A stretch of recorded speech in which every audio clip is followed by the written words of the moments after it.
In the year 4032, due to genetic defects, humanity embarked on an irreversible path of evolution, leading to the destruction of the world. A scientist discovered this, and created a safe town for humanity, selecting only a few individuals with skills to enter. However, most of them were forcibly brought to the town, and were unaware of the truth. Under the harsh and oppressive rule, the town faced rebellion, but the plan ultimately failed. The town's regime fell into the hands of the first-generation youths, who inherited the cruel will of the initial rulers, turning the town into a large-scale prison. On this day, Yedlin was vacationing by the coast, engaging in lively conversation with a bartender, and soon he became intoxicated. Clearly, he was one of the chosen ones. When Yedlin woke up again, he found himself in a time beyond the year 2000. A woman told him that a patient urgently needed treatment. Yedlin remembered that he was on vacation yesterday. So how did he wake up in a hospital? On his way to the hospital, Yedlin heard a broadcast playing on the roadside, stating that there were many rebels in the town recently, and a curfew would be implemented in 30 minutes. The jeep drove in an unknown direction.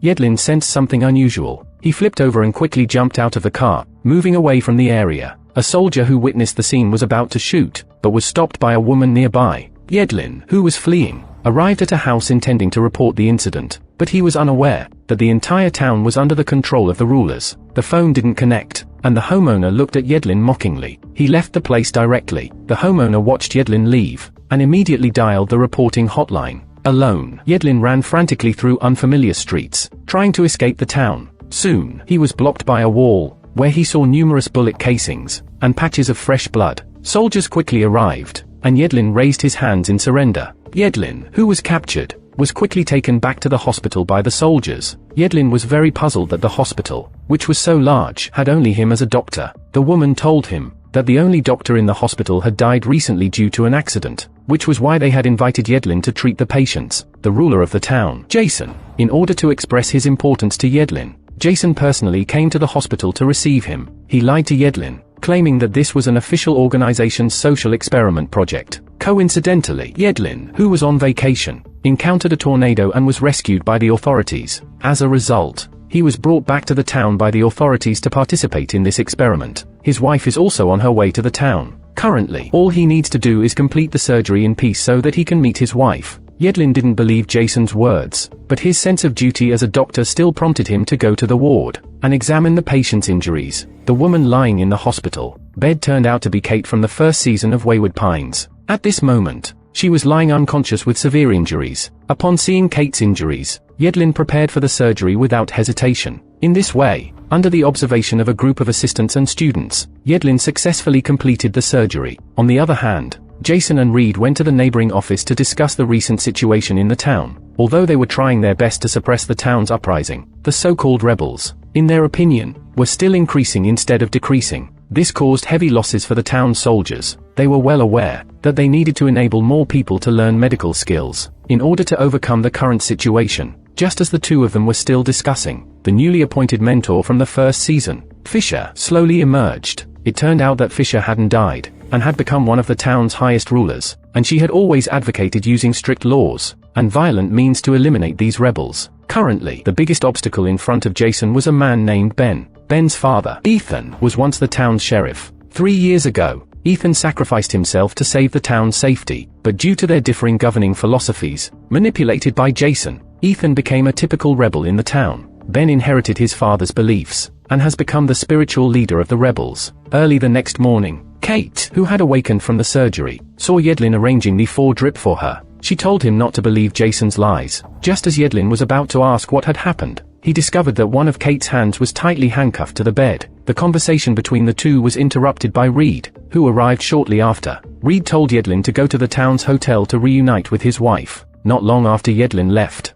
Jason arrived at the hospital. He threatened Kate to reveal the whereabouts of another rebel leader, Ben. To Jason's questioning, Kate not only showed no fear, but even seemed somewhat proud. The reason she was captured was because she led her team to destroy the chip operating system used to track the residents in the town. And now, she had completed the mission of destroying the system. So naturally, she wouldn't reveal Ben's hiding place. Seeing that he couldn't obtain the information about Ben through persuasion, Jason planned to use more brutal methods to force him out. On the other side, Yedlin also arrived at Wayward Pines. The town appeared even more desolate than before. As he passed by a coffee shop, Yedlin saw a soldier forcibly taking away a female employee. Curious about the situation, he asked the soldier where the woman was being taken, but the soldier didn't answer his question. Instead, he led Yedlin to the hotel and told him to wait there for his wife. Yedlin stood up and tried the doors and windows, only to find that they were all sealed tightly. It was evident that he was being held captive. Just as Yedlin was sinking into panic, a man opened a window from outside and took him out of the hotel. He is one of Kate's subordinates, and intended to ask Yedlin if Kate was safe. Just as they were exchanging information, Yedlin saw numerous residents gathering in the square from all directions. Following the crowd, Yedlin arrived at the square and saw Jason, the controller of the town, ascending a platform. On the platform, Jason vehemently denounced the despicable actions of the rebels, and claimed that they were destabilizing elements in the town. He then commanded his men to bring 3 men and women onto the platform, stating that they were members of the rebel group.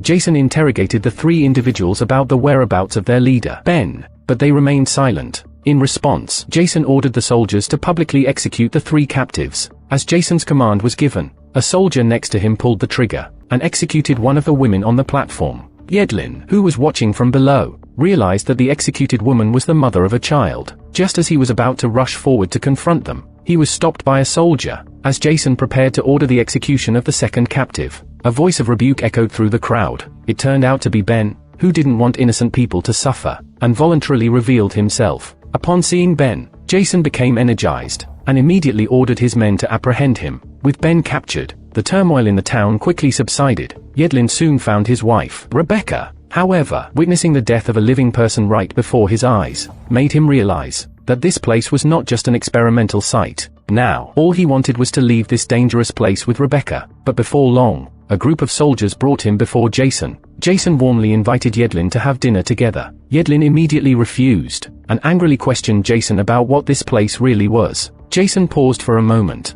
and suggested they get in the car first. The soldiers opened the car door and put Yedlin and Ben inside. Once Yedlin got in the car, Jason's expression instantly turned grim. He had expected to see a doctor loyal to him, but in Yedlin's eyes, he saw the same look as Ethan's once had. This was something he couldn't accept, so he decided to eliminate Yedlin secretly. Fisher came to Kate's bedside and said triumphantly, "Ben has already been arrested, and Kate will be worthless too." After speaking, she took out a syringe intending to inject a large amount of medication into Kate's full line. Unexpectedly, Kate swiftly turned around and flipped off the bed, instantly overpowering Fisher. However, at this point, Kate had lost all hope and did not kill Fisher. Instead, she used a surgical knife to end her own life. On the other side, soldiers drove the car containing Yedlin and Ben to the gate of the quarantine wall. Then, they punched Yedlin, knocking him out. They proceeded to place a stone on the car's accelerator, opened the gate of the quarantine wall, and watched as the vehicle drove out of the wall until it crashed into a nearby tree and came to a halt.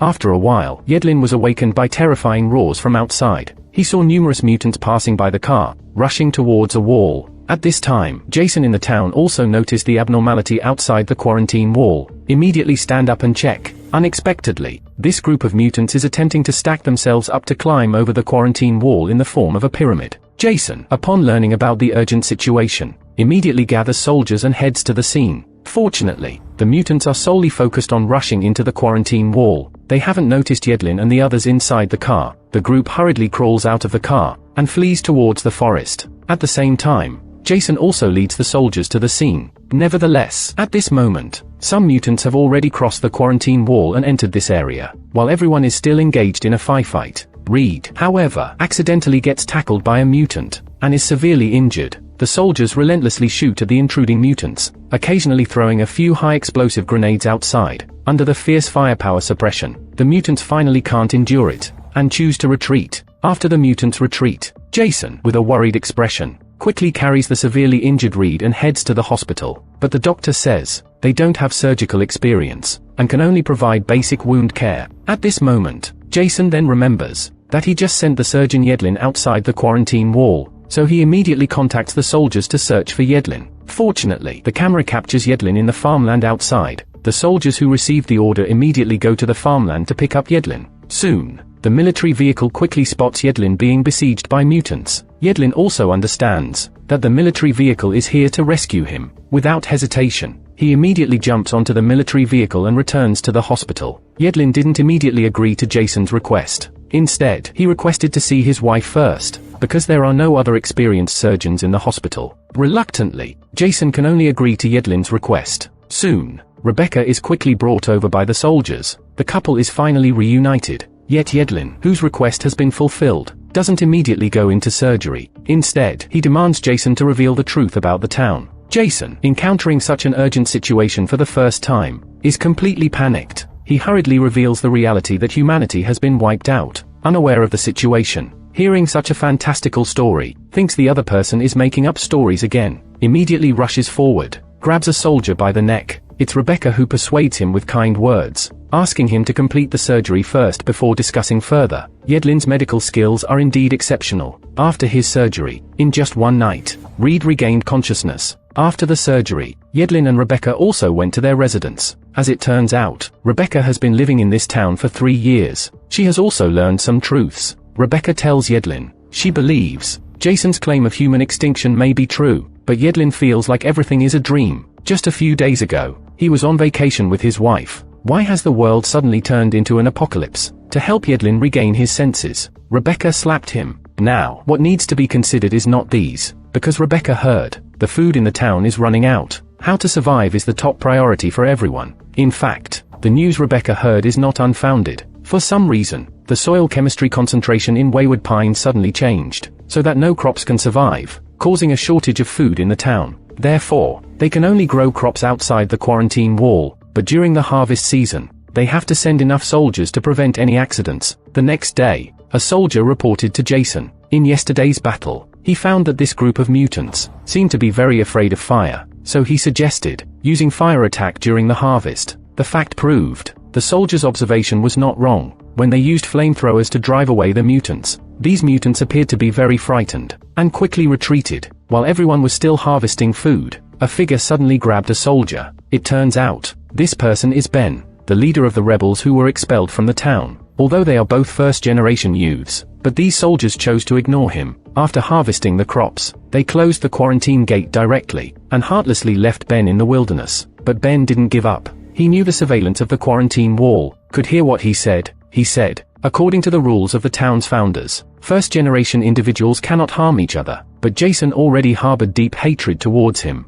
and didn't listen to what Ben said next. He immediately ordered the monitoring to be shut off. With Ben's disappearance, it also meant the end of the rebellion in the town. Coupled with the bountiful harvest, Jason felt no guilt about it. He even felt somewhat arrogant. However, Ben's mother, Teresa, was the opposite. Since learning about her son's arrest, she lived in constant fear and anxiety, worried that something might happen to her son. When the soldiers returned from harvesting, she couldn't wait to inquire about her son's whereabouts. These soldiers clearly knew Ben's situation, but they all remained silent. Teresa was furious and cursed at them, accusing everyone of blatant murder, and the truth was just as Teresa said. Ben, who was still wandering in the cornfield, saw 2 figures ahead. He muttered apologies to his father, then he was torn apart by the incoming mutants. Meanwhile, Jason received another good news. The mutants surrounding the quarantine wall had all disappeared. Thermal sensors didn't detect any trace of mutants. Reed also spoke up and reminded, shouldn't we rescue Ben now? If something happens to Ben, you would be breaking the iron law of killing the first generation. Before Jason could finish thinking, he suddenly heard some movement downstairs. Jason cautiously walked over with his gun to check. Sitting downstairs, surprisingly, it was Pam, the sister of the town's founder. After the death of the town's founder, Jason had kept Pam confined to the ground floor of the base. But for some reason at this moment, Pam had run out on her own. Jason said firmly, he was following the founder's plan, moving forward step by step, first producing enough food, then gradually expanding the town outward. Regarding Jason's statement, Pam showed a very approving expression, and said with great relief, these plans were all customized by her for the founder. Now she had come to understand, so she wanted to assist Jason in better accomplishing this plan. Needing emotional comfort, Jason agreed without hesitation. He even welcomed Pam's return. In front of the town residents, the reason Jason could accept Pam's return, apart from recognizing her abilities, there is another more important reason. Originally, Jason is the first child to have grown up here since the town's establishment. He was raised by Pam from a young age. Pam invested everything in Jason. There is even a rumor that Jason is Pam's biological son. However, Pam's purpose for appearing this time is not just to assist in plan execution. She sneaked into the medical room, as if searching for something, but she was coincidentally discovered by Dr. Yedlin. Dr. Yedlin, persuaded by Rebecca, gradually accepted the reality of human extinction, while he still disapproved of Jason, the town's mindless leader. But for Dr. Yedlin, a professional doctor, he only wanted to do his job well. Gradually, he also integrated into the town's life. So, for the secretive Pam, Dr. Yedlin had a hint of caution in his heart. But unexpectedly, Pam knew everything about Dr. Yedlin. In a few words, she sent Dr. Yedlin away. Afterward, she took a syringe from the toolbox and put it in her pocket. Then she turned and left. Her task completed, Pam headed straight to the town laboratory. The guards initially didn't intend to let her through, but she relied on her close relationship with Jason and walked in without any hesitation. The soldiers couldn't forcefully stop her upon seeing this. The laboratory was specifically created for researching mutants. Pam was not unfamiliar with it. She walked straight towards the cryogenic storage cabinet,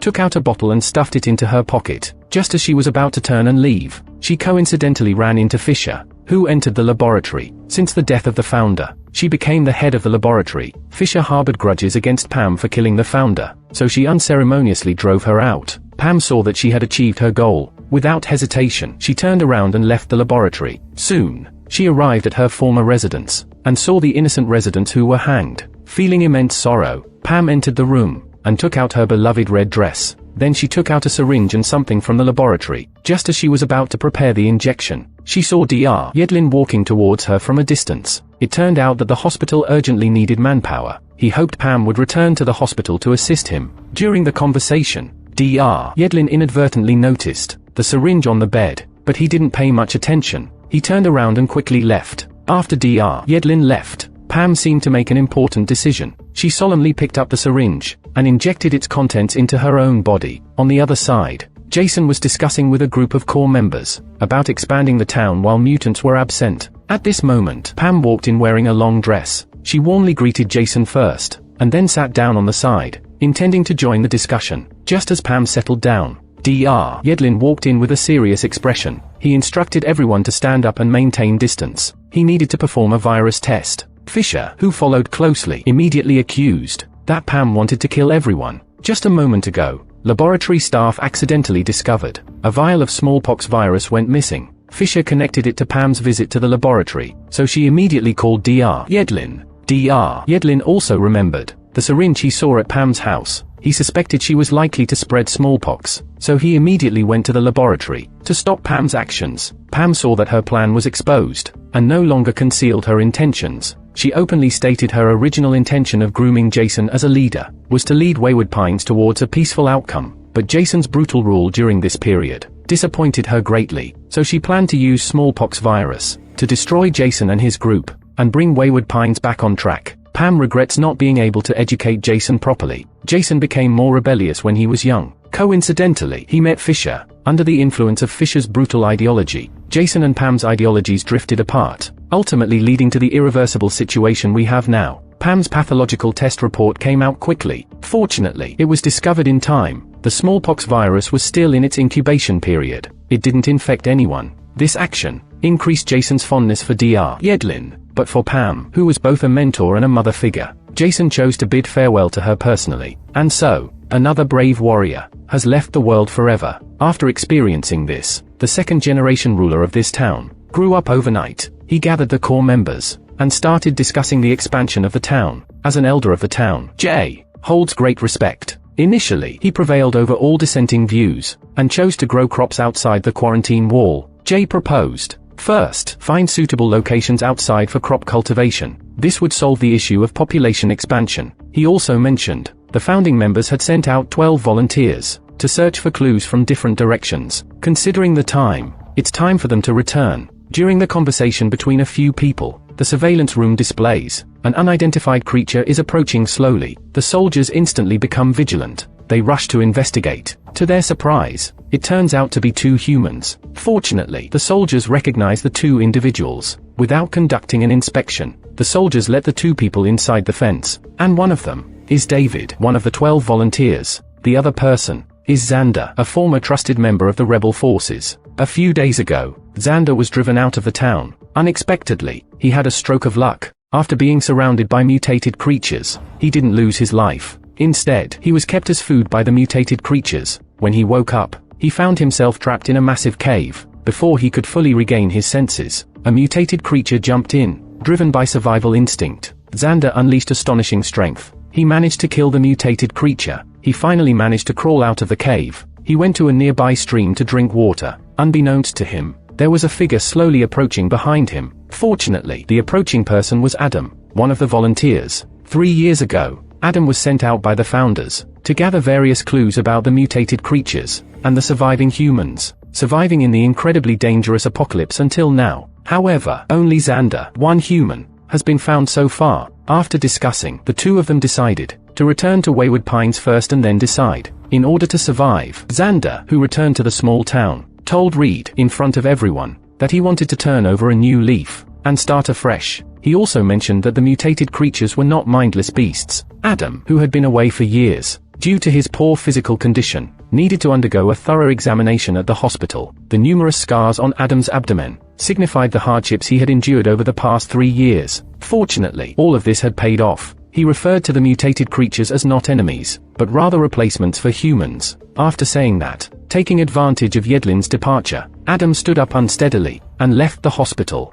After leaving the hospital and arriving in the town, everyone in the town looked at Adam with curiosity, observing him. However, he paid no attention to it. He looked around, as if searching for something. This scene happened to be witnessed by Teresa. She followed Adam to an alley. It turned out, Adam, before the apocalypse, had been Ethan's direct superior. It was also because of him sending Ethan to carry out a mission in Wayward Pines. Seeing Adam, Teresa exploded in anger and cursed at him. If it weren't for Adam acting on his own, their family wouldn't have become so miserable. Adam remained silent about it, but he felt guilty inside. Time passed quickly, and Jay led the team to search for Farmland. Jay led the soldiers through the streets of the town. Teresa walked up to the team and stopped a vehicle. She wanted to accompany the team to find their son. Jay thought for a moment and nodded in agreement. On the other hand, Adam was more direct. Without asking anything, he jumped into the vehicle. The massive convoy departed through the quarantine wall. In an open area near a lake, they prepared to set up camp.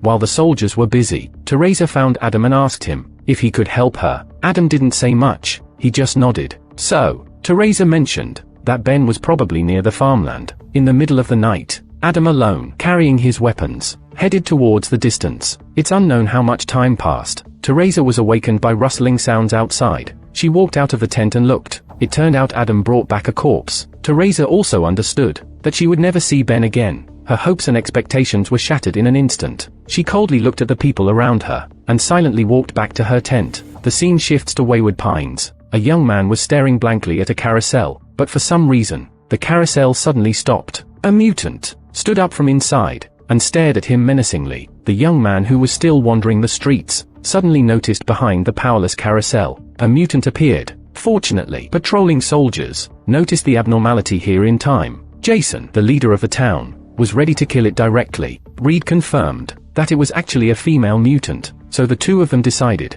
to capture the mutant first and then decide. To everyone's surprise, the female mutant didn't resist much and followed the group into the laboratory. Strangely, its arrival instantly silenced the other mutants in the laboratory. You see, all the mutants they encountered before were all males, and the female mutant had a branded mark on her hand. Everyone was very curious about this. They don't understand why the mutants have symbols of intelligence and civilization. Various signs indicate this female mutant is not ordinary. Fisher decided to study this mutant in depth. Perhaps on her body, they can find a breakthrough to exterminate the mutants. But as a psychologist, she doesn't have much knowledge about biology, so Reed brought in Yedlin to study together. On the other side, soldiers reported to Jason there were no loopholes around the fence. This made everyone somewhat confused. How did this mutant manage to enter the town? At this moment, Jason seemed to remember something. He went to Rebecca's house. He asked Rebecca if there were any loopholes in the town. Rebecca denied it categorically. If mutants were able to infiltrate, it was definitely not due to the town's design. Otherwise, humanity would have been extinct long ago. It turns out that Rebecca's identity was not as simple as Yedlin's wife. Back in 2000, the town's founder approached Rebecca, an architect, hoping she could design a town that integrated living and entertainment. Rebecca, who received the commission, completed the town's design. During the subsequent celebration, she excitedly asked the founder when they would start building the town, but David replied, it might still take some time. Upon hearing this, Rebecca became displeased and couldn't help but ask, is it 3 years or 5 years? Fisher quickly replied, "It might be after the year 2000. After hearing Fisher's response, Rebecca felt somewhat deceived. She couldn't accept such a situation. The founder brought her to the site of the town, and introduced Rebecca to the core members of the town. After explanations from everyone, Rebecca accepted the reality, and also to see her own creation. She decided to participate in the founder's doomsday plan. Until after the year 2000, the Doctor and the first group of awakened individuals, to continue the human race, decided to establish a town in a mountain hollow. To establish the town, the first thing they had to do was to expel the mutants in the mountain valley, because for the mutants, these people arriving from the past were the invaders. One day, the town's doctor, Yedlin, just finished work and returned home. His wife, Rebecca, confessed something to him. It turns out, Rebecca had awakened 3 years ago, and due to the town's plan for human continuation, Rebecca and Xander had gotten married in the second year of awakening. Meanwhile, Yedlin was still in slumber. Rebecca continued. Now, looking at Yedlin, who has gradually integrated into town life, she decided not to hide this anymore. Upon learning the truth, Yedlin took off his ring and stormed out. Meanwhile, Teresa outside the town was deeply saddened. After burying her own son with her own hands, her tears haven't stopped. Jay urged her to go back to the town first. After all, it's not safe outside. Teresa shook her head and declined Jay's kindness. At night, a group of mutants holding torches appeared outside the fence. They threw their torches into the crop piles. In an instant, the fields were engulfed in flames. Clearly, this group of mutants had planned this for a long time. However, after setting the fire, they didn't rush to leave. Instead, they stood by, as if waiting for the next command.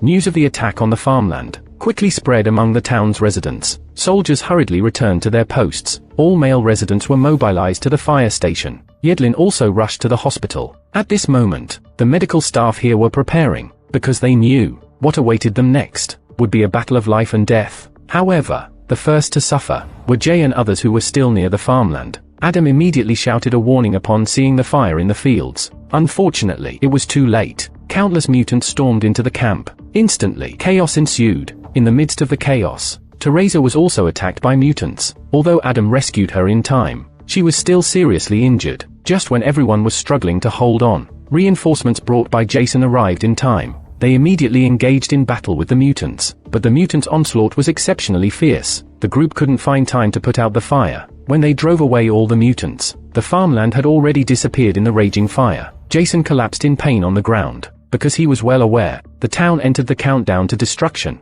On the other side, the town's hospital had become another battlefield. Except for Yedlin, other doctors and nurses had no experience. He could only rush around to save the wounded. Fortunately, Jay and Adam managed to escape back to the town safely. They were unharmed. Teresa, however, was in danger. Yedlin saved her from the clutches of death. She remained unconscious. Adam entered Teresa's hospital room. He tightly held her hand. His eyes were filled with remorse. A long time ago, he had been bribed by the town's founders, joined the continuation plan of the human flame, to cover up the truth of the residents' disappearance. And even before, Adam had feelings for Teresa, thus setting a trap to lure Teresa's husband into Wayward Pines. He thought Teresa would fall into his arms, but this woman was very determined.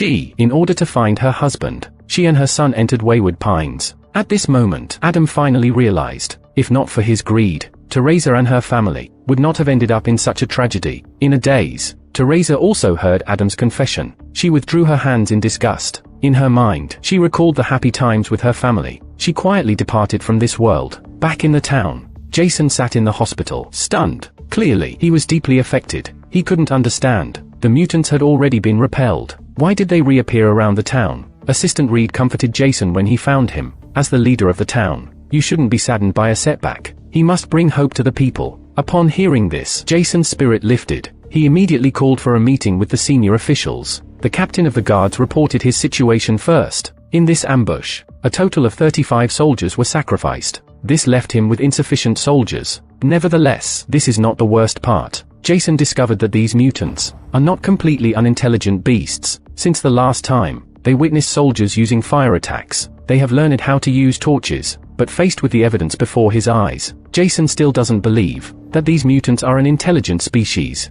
and the most pressing issue at the moment is the town's food shortage. At this moment, Jay also reminded Jason, the current food supply in the town is only enough for 6 weeks for the residents. It takes several months for the new crops to mature. In order to prevent unrest in the town, Jason cannot show fear. That afternoon, a memorial service was held for the 35 soldiers. During the ceremony, Jason expressed that the origin of humanity is simply a man and a woman. Currently, the town has 1,000 people. They will surely continue to thrive. However, these words cannot just remain as empty words. There are too many practical problems to be solved at the moment. Yedlin also came to report that there is a shortage of medicines in the hospital. While a few people were discussing strategies, a guard entered and reported to Jason, "There is a large gathering of mutants outside the quarantine wall." Jay on the side was very certain. The previous retreat of the mutants was to lure the soldiers out for an attack, and then ambush them in the wild. Jason, however, does not agree with this. He believes that these mutants are just a group of unintelligent beasts. After listening for a while, Yedlin couldn't help but shout, "Jason needs to wake up," to verify his own hypothesis. Yedlin then went to the laboratory. Fisher was conducting an MRI on a female mutant, because she discovered, when the mutants set fire to the fields, other mutants were extremely excited. Only this mutant was very calm. Soon, the MRI image of the female mutant came out. Yedlin was very surprised when he saw the results. The language region of the female mutant was surprisingly developed. You see, in gorillas, this area is only 1/3 of humans, but now, this mutant has more than double that of humans. This indicates that her cognitive and communication abilities are much more advanced than humans. Yedlin felt that something was increasingly wrong. He quickly went to Adam, the only one who had close contact with the mutants, when Yedlin revealed the experimental results, and asked if the mutants have communication abilities. Adam was shocked to hear this. He turned around and asked Yedlin if he saw any branding marks on the mutants' hands. To verify Adam's words, Yedlin returned to the laboratory once again, and discovered the branding marks on the mutants' hands.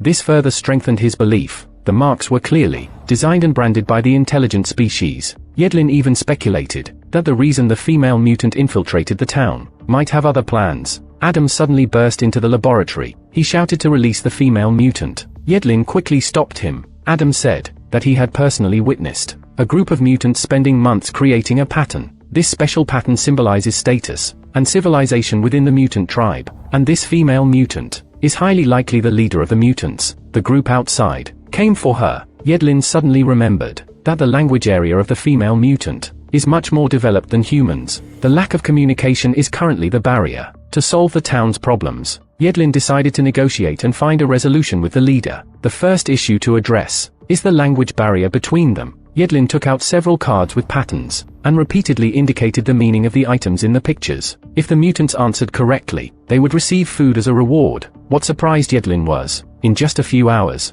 the mutants understood everything on the cards. What shocked Yedlin even more, Fisher was about to continue rewarding with food, when the mutants pointed to someone nearby, and asked to give the food to her tribe member. The behavior of the female mutant made Yedlin think of the countless mutants from a few days ago, forming a pyramid with their bodies. These actions indicated an incredibly mature tribe, and with a large population. It's only a matter of time before they attack the town. This further strengthened Yedlin's determination to engage in negotiations with the mutant leader. However, it was clear, Adam saw it more thoroughly. He understood that Jason would not let the female mutant go. Fisher, who was nearby, heard this, and felt very dissatisfied. She immediately found Jason outside the fence. Thousands of mutants had already surrounded them. Yedlin also expressed his intention to negotiate. Jason's face changed upon hearing this. He rejected Yedlin's request. Yedlin pointed to the densely packed red dots on the monitor. He questioned Jason, "Can't you see the reality yet? The reason the female mutant infiltrated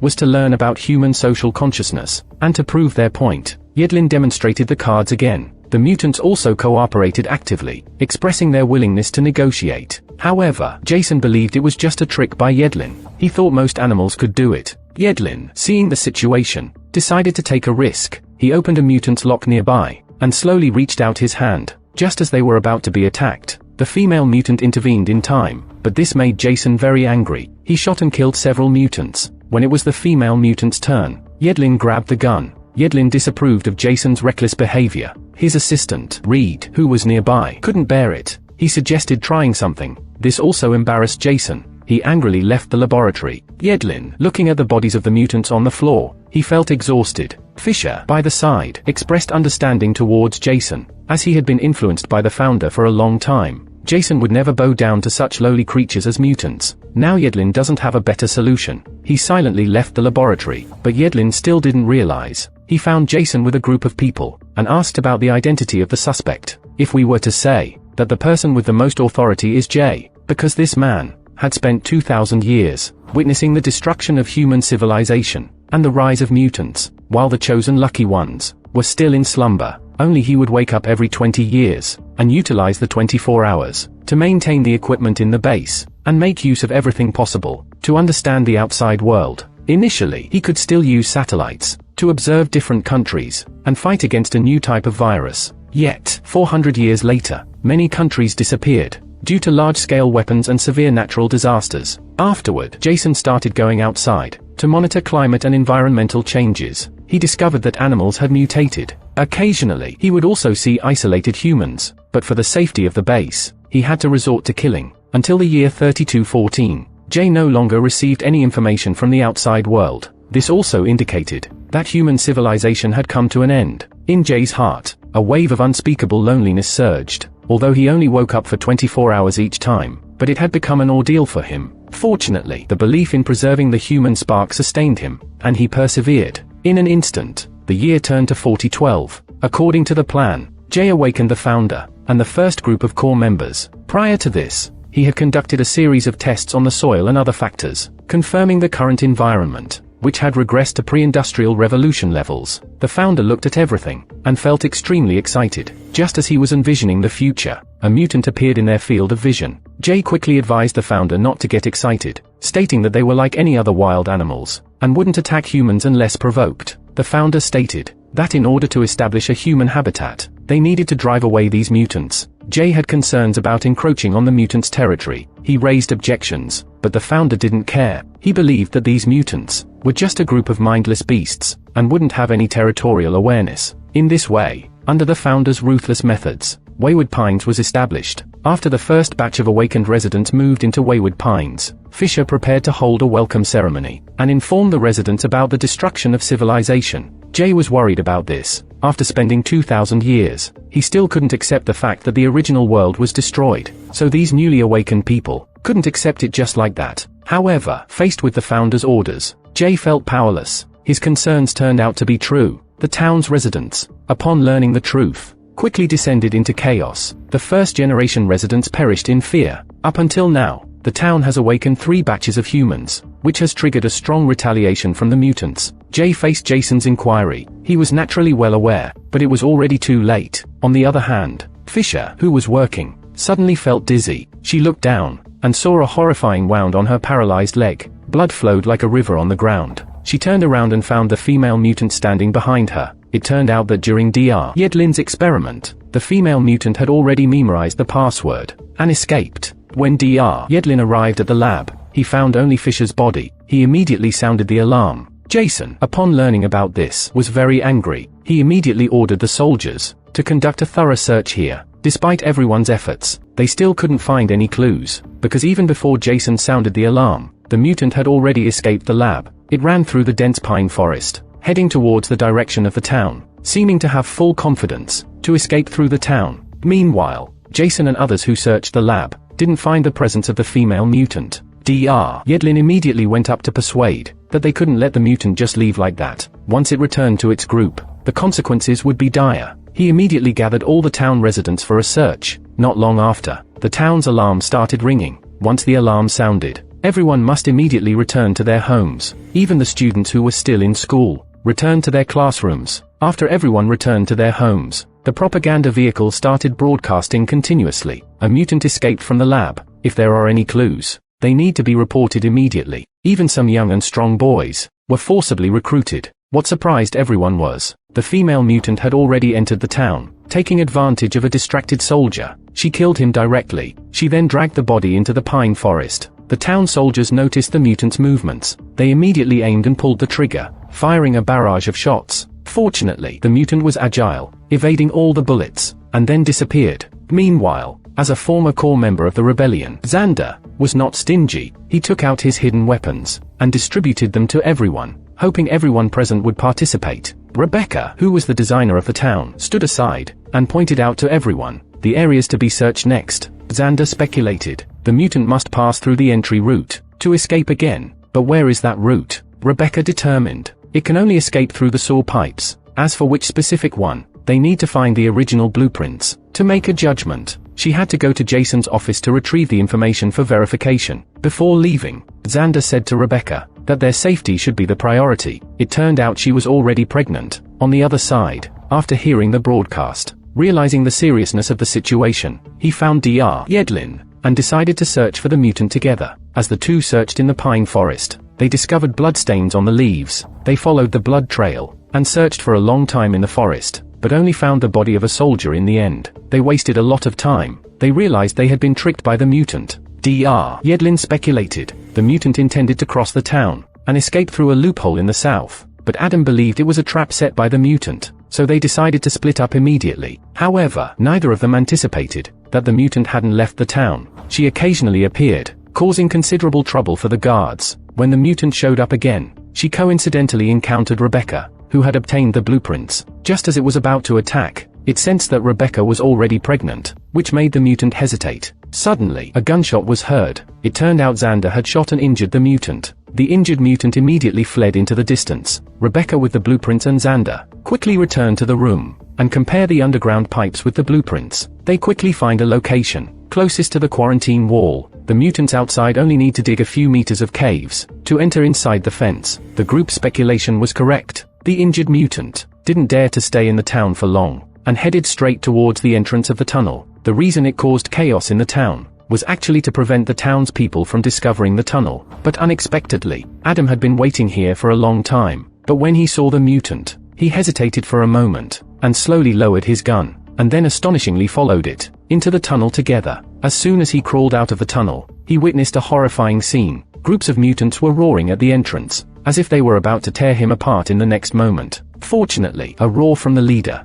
halted the next move of the mutants. Under the watchful gaze of the mutants, Adam slowly left the town. Since the leader's wound failed to stop bleeding in time, she was barely alive shortly after returning to the territory. It became uncertain whether she would survive. Meanwhile, Rebecca and the others reported their findings to Jason. Soon a group of soldiers arrived at the location. They found Adam's discarded weapons here. Jason also concluded the mutant leader has escaped the town through here. Outside the entrance of the tunnel, the roars of other mutants came in waves. Jason immediately ordered the soldiers to throw several high-explosive grenades towards the entrance to completely seal it off. But this was only a temporary solution. As the red dots on the surveillance room became increasingly dense, the mutants completely entered the town. It was only a matter of time. Even Jason, the ruler of the town, didn't know how to deal with it at this moment. He took his assistant, Reed, to the adjacent room. Inside, there were 2 complete hibernation pods, surrounded by thick reinforced concrete. Even if the town was completely overrun, the 2 of them could hide inside and evade the crisis. Like Adam and Eve, were meant to propagate the human race. However, upon hearing this, Reed's face showed no joy.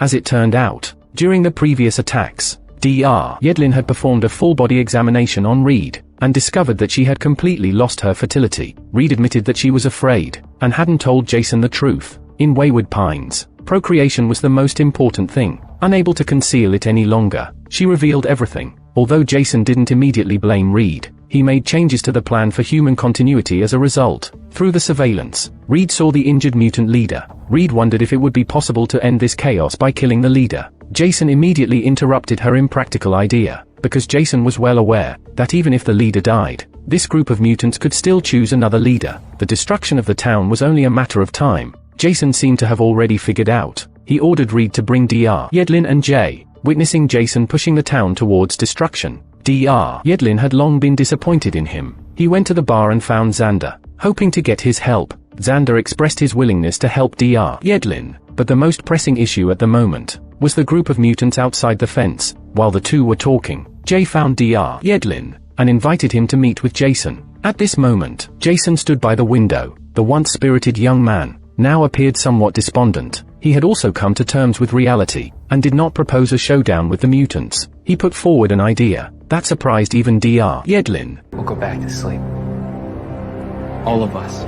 Jason gathered all the residents of the town and explained the dire situation outside the town, while also announcing the plan to re-enter hibernation. The residents below stirred after hearing this. Jay quickly stepped forward to further explain the situation, stating that the current hibernation technology was highly advanced. All the people needed to do was to orderly proceed to the base. Jason had already lost patience and turned away. After the speech, Jay discovered while inspecting the hibernation pods in the base, that the energy in the hibernation pods was insufficient to support the hibernation of the entire town's population. Upon learning this, Jason anxiously asked how many hibernation pods were still available. Jay replied, there are still 571 pods. However, there were over 1,000 people in the town. Only half of them could be saved now. This was undoubtedly a difficult decision. After organizing his thoughts, Jason sought out Dr. Yedlin and instructed him to immediately assess the health of all the residents in the town as a basis for selecting survivors. Dr. Yedlin, upon receiving the instructions, became unusually sensitive and immediately realized that Jason couldn't save everyone. The health assessment would be the basis for selecting survivors. Unable to conceal it any longer, Jason had no choice but to reveal everything about his plan to select individuals. Dr. Yedlin found it unfair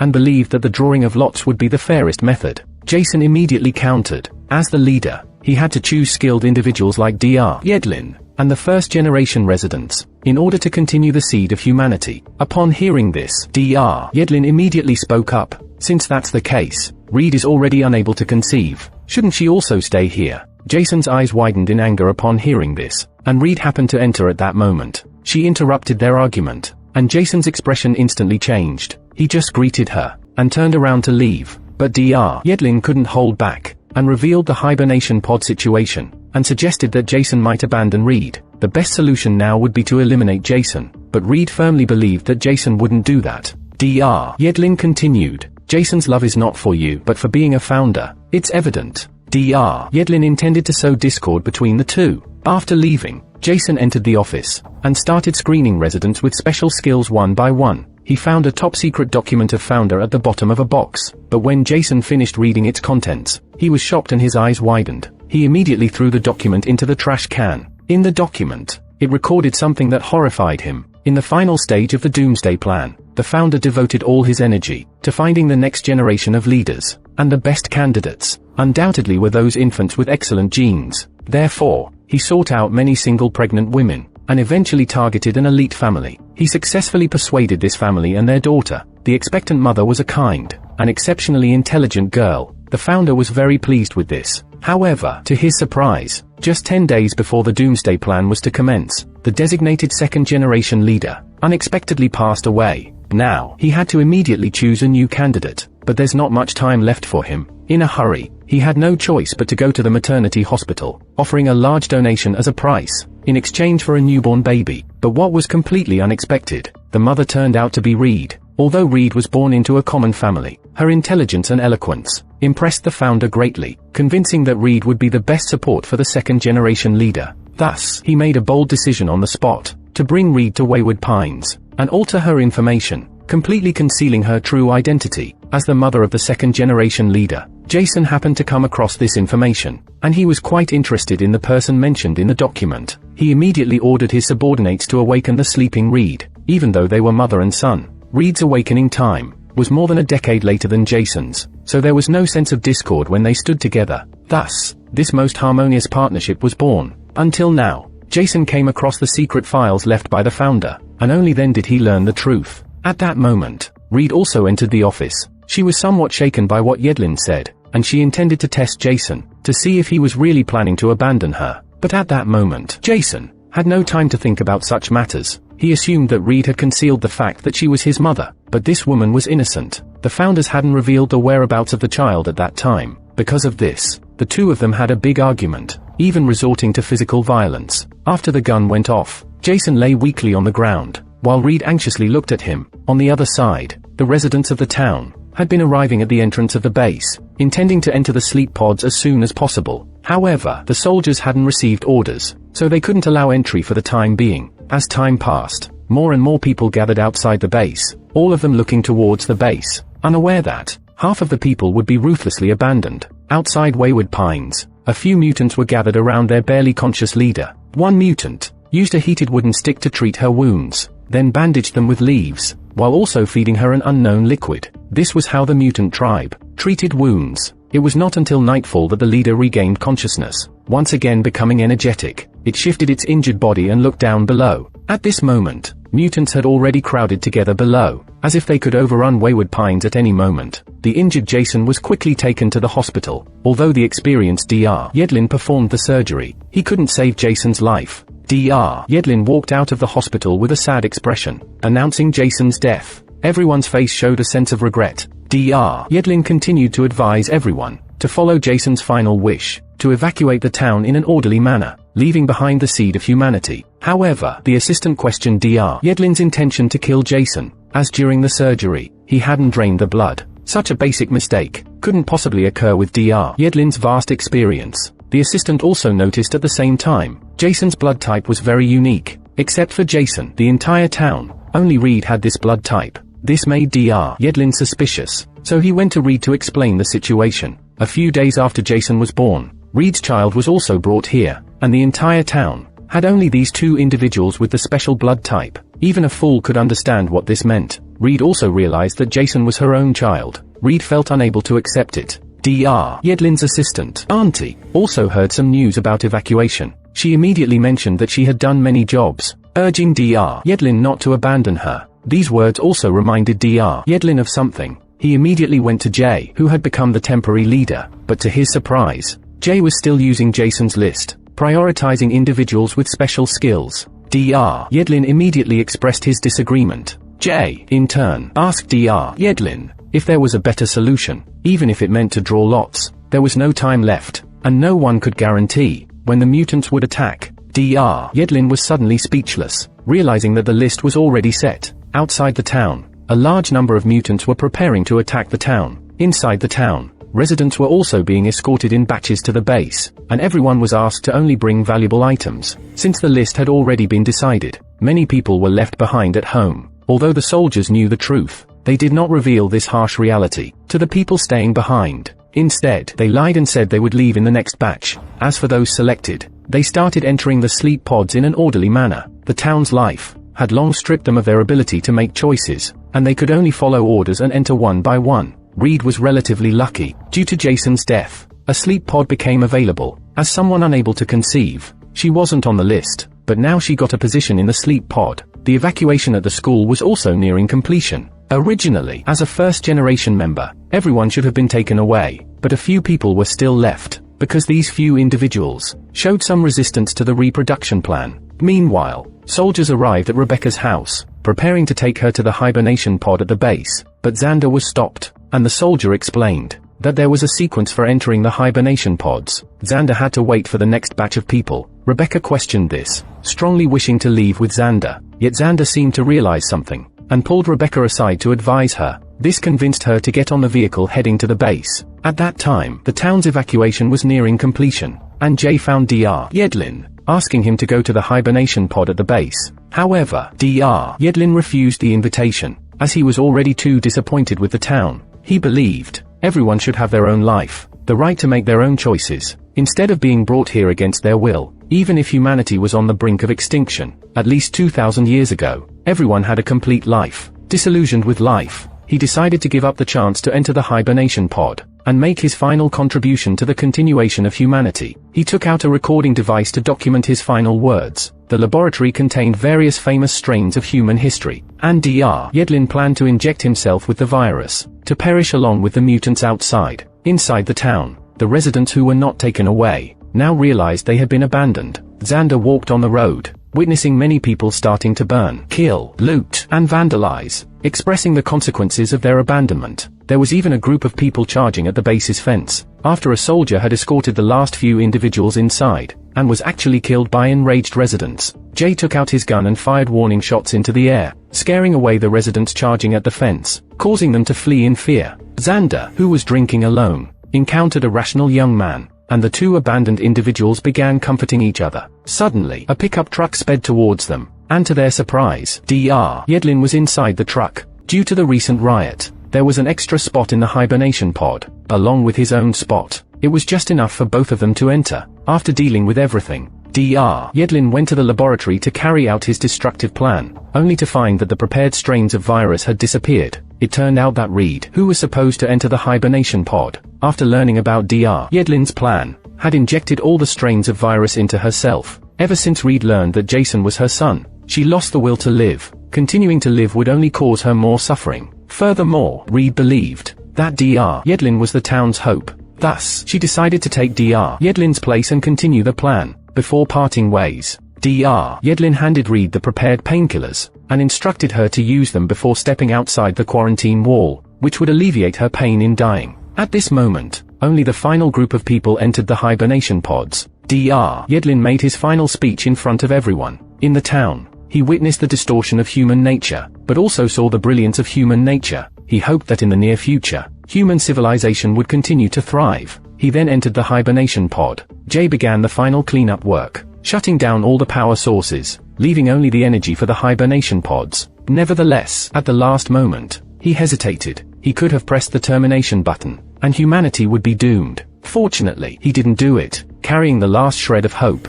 Jay also entered into hibernation. Reed, who injected herself with the virus strains, emerged outside. Echoes of roars reached the town. After an unknown period of time, several mutated beings were scavenging, and one of them held a hairy newborn baby. The above is the entire content of Season 2 of Wayward Pines. Although the director did not explicitly state the future direction of humanity, the final scene, however, left people with endless imagination. It is still quite evident, the continually evolving mutated beings will ultimately replace all humans, becoming the new dominant species on Earth, while humanity will exit the stage of Earth.